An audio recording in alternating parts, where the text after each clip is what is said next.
Bismillahirrahmanirrahim. Assalamualaikum warahmatullahi wabarakatuh.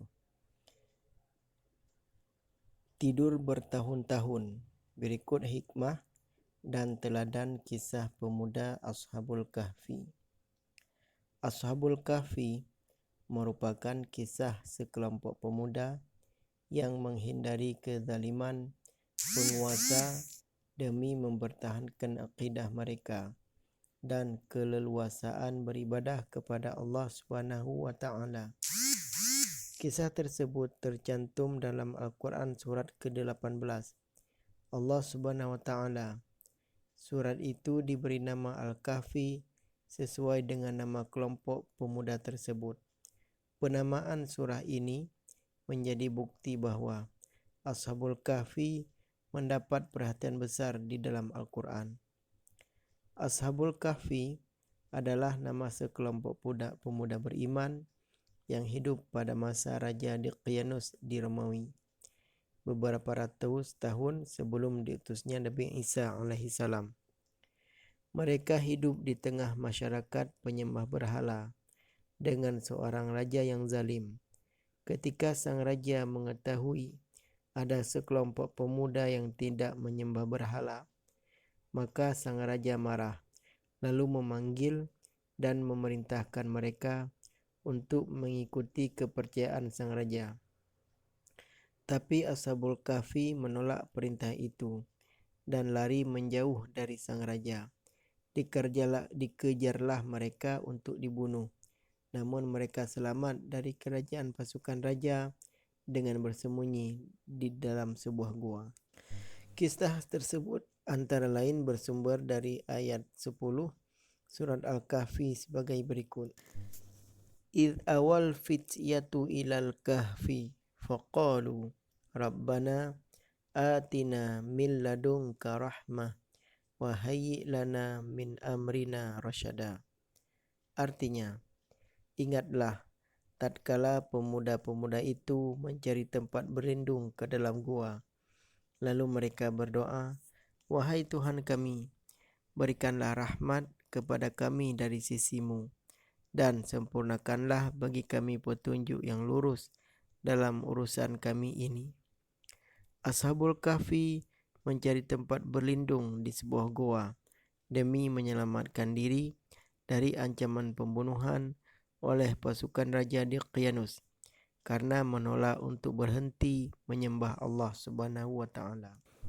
Mereka berdoa agar Allah Subhanahu wa taala senantiasa memberinya petunjuk yang lurus dalam setiap urusan yang mereka hadapi. Usaha mereka untuk bersembunyi di gua dan doa-doa mereka agar Allah senantiasa memberinya petunjuk merupakan bukti bahwa Ashabul Kahfi adalah sekelompok pemuda yang gigih mempertahankan iman, yakni iman tauhid yang hanya menyembah Allah Subhanahu wa taala. Dengan perlindungan Allah Subhanahu wa taala, mereka kemudian tidur selama bertahun-tahun di dalam gua itu. Kisah ini dapat kita temukan sumbernya pada ayat 11 surah Al-Kahfi sebagai berikut. Fadarabna ala adhanihim fil kahfi sinina adada. Artinya, maka kami tutup telinga mereka bertahun-tahun di dalam gua itu. Allah melindungi mereka dengan membuat mereka tidak mendengar apa-apa. Dengan cara ini, mereka tidur nyenyak hingga ratusan tahun.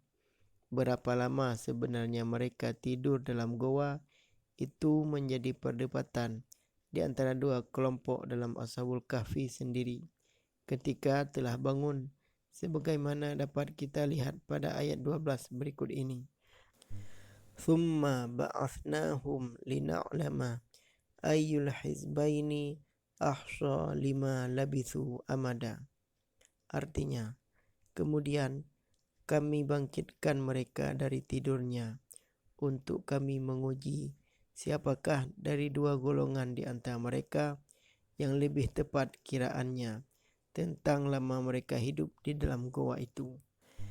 Mereka kemudian bangun karena Allah yang membangunkannya, sebagaimana sebelumnya mereka tidur karena Allah yang menidurkannya. Dengan kata lain, mereka tidur selama berabad-abad itu karena memang Allah mengkehendaki demikian dalam rangka menyelamatkan jiwa dan iman mereka.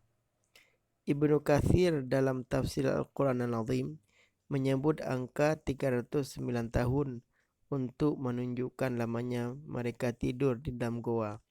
Mereka mulai tidur di zaman pemerintahan Raja Daqyanus dan baru bangun setelah raja yang berkuasa telah berganti beberapa generasi. Masyarakat beserta sang raja pada saat itu sudah beriman kepada Allah Subhanahu wa taala.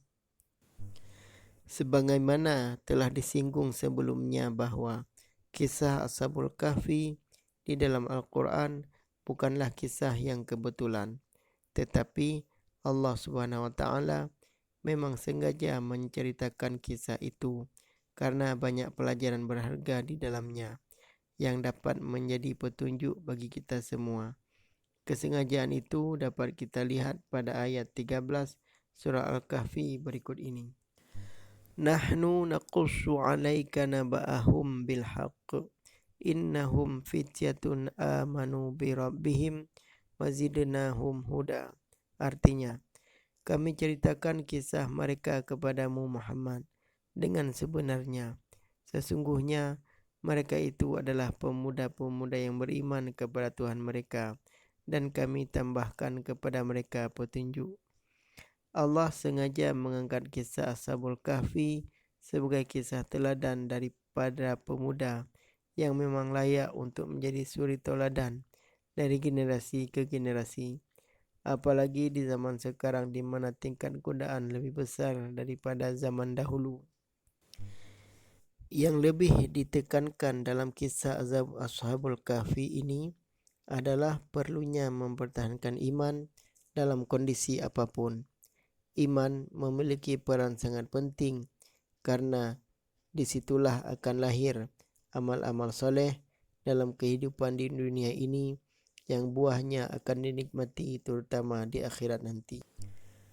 Rasulullah SAW telah bersabda dalam sebuah hadis yang diriwayatkan dari Abu Hurairah bahwa kelak pada hari kiamat Allah Subhanahu wa taala akan memberikan perlindungan kepada 7 golongan orang. Salah satunya adalah golongan pemuda yang menyibukkan dirinya dengan beribadah kepada Allah Subhanahu wa taala. Sebagaimana disebutkan dalam penggalan hadis berikut. Wasyabun nasya'a fi ibadati rabbih. Artinya, pemuda yang tumbuh dan berkembang dengan beribadah kepada Allah Subhanahu wa taala. Hadis Nabi yang menyatakan bahwa ada 7 golongan orang yang akan mendapatkan perlindungan dari Allah Subhanahu wa taala. Yang salah satunya adalah para pemuda yang tumbuh dan berkembang dengan suka beribadah kepada Allah Subhanahu wa taala. Maka Ashabul Kahfi yang terdiri dari 7 orang pemuda itu menjadi salah satu contohnya. Mereka adalah sekelompok pemuda yang tidak menjadikan masa muda sebagai pembenar untuk bermaksiat kepada Allah Subhanahu wa taala dengan hidup berfoya-foya, tetapi justru banyak menghabiskan waktunya untuk beribadah kepada Allah Subhanahu wa taala.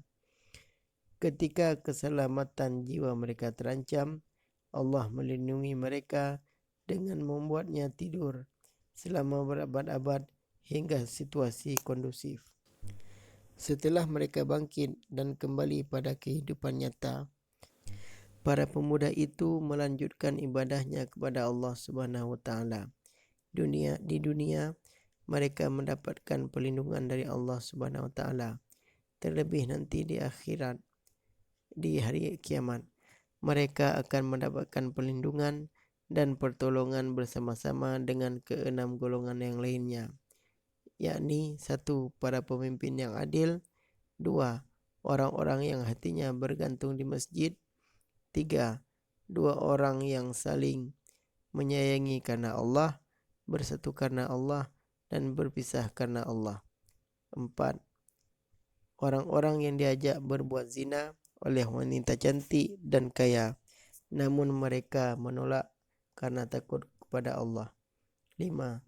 Orang-orang yang bersedekah dengan ikhlas, dan orang-orang yang ketika mengingat Allah dengan kesendirian melinang air matanya.